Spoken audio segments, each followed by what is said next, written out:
프로탈 계급을 착취하기 위한 수단이 컨셉 커리 가져와서 이제 했던 건데, 이게 이제 완전히 이제 자기네들 기준에서 보면 이게 망할 시스템의 망실에까지 상황입니다. 그래서 이제 계속적인 특단의 조치가 일어나는 일련의 과정이 있다. 그럼 향후 앞으로 어떻게 될 것인가의 문제를 말씀 좀 드리고 있습니다.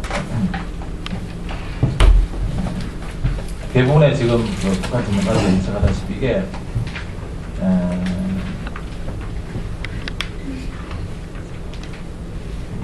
성공하지 못할 것이라는 게 대체적인 결론이 같습니다. 이 재화 첫째 문제가 재화 공급이 아닙니다. 재화 공급이 되지 않는 상태에서 이게 어떤 인플레 억제 효과가 인플레 억제하는 그 정책이 이게 약발이 먹힐 가능성이 있습니까? 저는 없다고 봅니다. 그래서 계속적으로 이제 악순환이 될 가능성이 많고, 그럼 어떻게 될 것인가? 악순환 사이클로 이제 점점 접을 것 같고, 그렇다고 해서 이 재정 조달 능력이 배가 될 것인가? 그것도 저는 이게 별로 신빙성이 있어 보입니다. 결국 파국이 오지 않을까 생각하고 있습니다. 뒤에 다시 이야기할 문제, 후계자 문제 다시 결부해서 얘기 좀 드리면, 제가 이번 조치 11월 30 조치와 관련된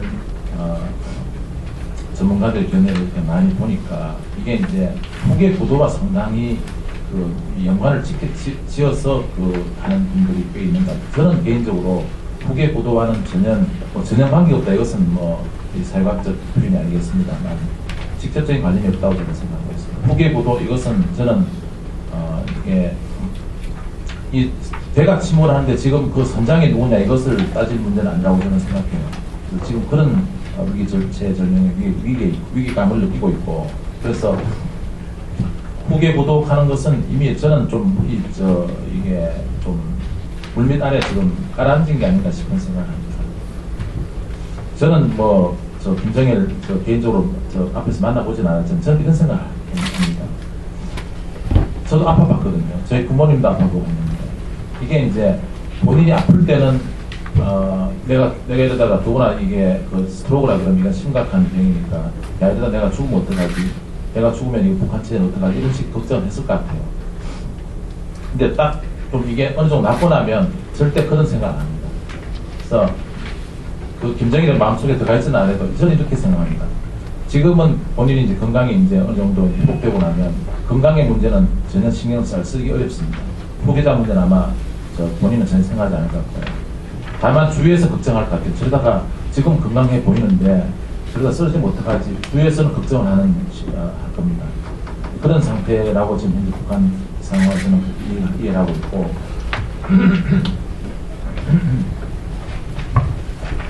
그런 면에서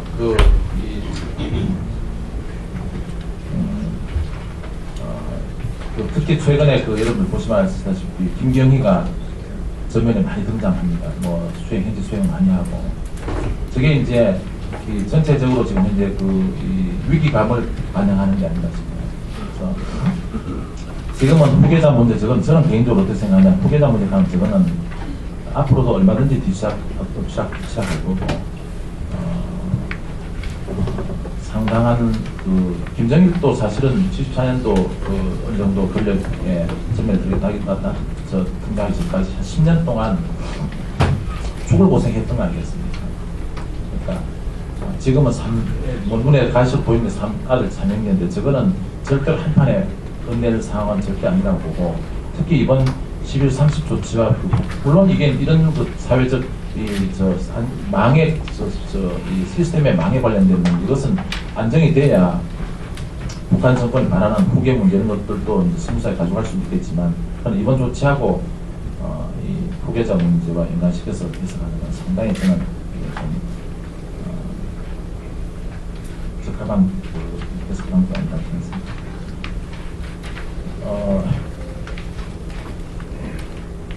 결과적으로 저는 어떻게 생각하냐, 이게 그럼 어떠다, 이게 북한의 지금 집권층에서 이 지금 상황을, 북한이 지금 시스템의 크랙다운에 가까운 이 상황, 위기 상황을 어떻게 지금 인식하느냐의 문제인데, 어떻게 생각할 것인가?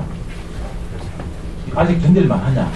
저는 북한의 탑 랭크들 아직은 견딜만 하다고 판단하는 것 같습니다. 그래서 물론 이게 이제 또 재화의 조달, 상품의 조달, 이것이 이제 이렇게 계속적으로 이제 이게 문제가 있고, 이것이 그 시스템 이게 이 인플레이션 억제도 못하고, 그 다음에 악순환이 될 것이라는 것도 북한 당국자는 얘기를 하고 있다고 봐요. 그럼 어떻게 할 것이냐, 앞으로 어떻게 할 것이냐. 견딜만 할 때까지는 견뎌보는 건데, 역시 이제 바라고 있는 것은 북한 정부를 갖고 있는 큰, 이 해법은 빅딜이 아니겠느냐. 아직은 정치적 타결, 미국과의 타결, 일본과의 타결. 이것을 이제 상당한 그 기대를 하고 있는가. 사실 이것을 통해서 할 수 있지 않을까 싶은 생각을 합니다. 그러나 이제 이 펀더멘탈이 완전히 와해된 상태, 이것이 이제 문제가 되긴 되는데, 그러나 북한 당국이 판단할 때, 북한의 탑 랭크가 판단할 때 아직은 이게 여유가 있다, 견딜만하다, 이런 판단하는 거 같고요. 이게 이제 결과적으로, 그런데 이게 그 빅딜이 빅딜이 실패할 경우, 극단적인 경우인데, 그렇게 어떻게 될 것인가? 저는 남한을 볼모로 잡을 거라고 봅니다. 남한이라는 이게 인질이 있습니다. 그래서 저는 그 예견컨대 이번에 11월 30 조치하고, 그러다 안 되면 이제 개성단 문 닫을 겁니다. 일단 또 안 되면 빅딜을 위해서 아마 저는 지금 현재 보스와 어제 다녀왔는데 성기만 갔다 왔는데 합의 잘 될 거라고 봅니다. 그런데 안 되면 북한은 내년 한 4월달, 3, 4월달쯤 돼서 이제 핵실험을 할 겁니다. 핵실험이 그냥 그 프로토미 아니 우라늄을 활용한 실험을 할 겁니다. 그건 지금 이미 북한이 한번 얘기는 했거든요. 그래서 이게 우라늄을 활용한 핵실험, 이거는 보통 문제가 아닙니다. 그래서 그렇게 또 한번 공갈을 칠 거고, 그 다음 안 되면 군사적 도발을 할 겁니다. 저는 그래서 남한이 볼모가 있습니다. 남한에 볼모가 있기 때문에 그래서 아마 아직은 북한이 판단하건데 견딜만하다, 이런 판단하는 것 같고, 마지막 말씀드리고 싶은 것은 이걸 좀 항상 이야기 좀 드리고 싶습니다. 북한이 어떤 정도로까지 이 어려울 상황에 봉착하면 할 수 있을 것인가.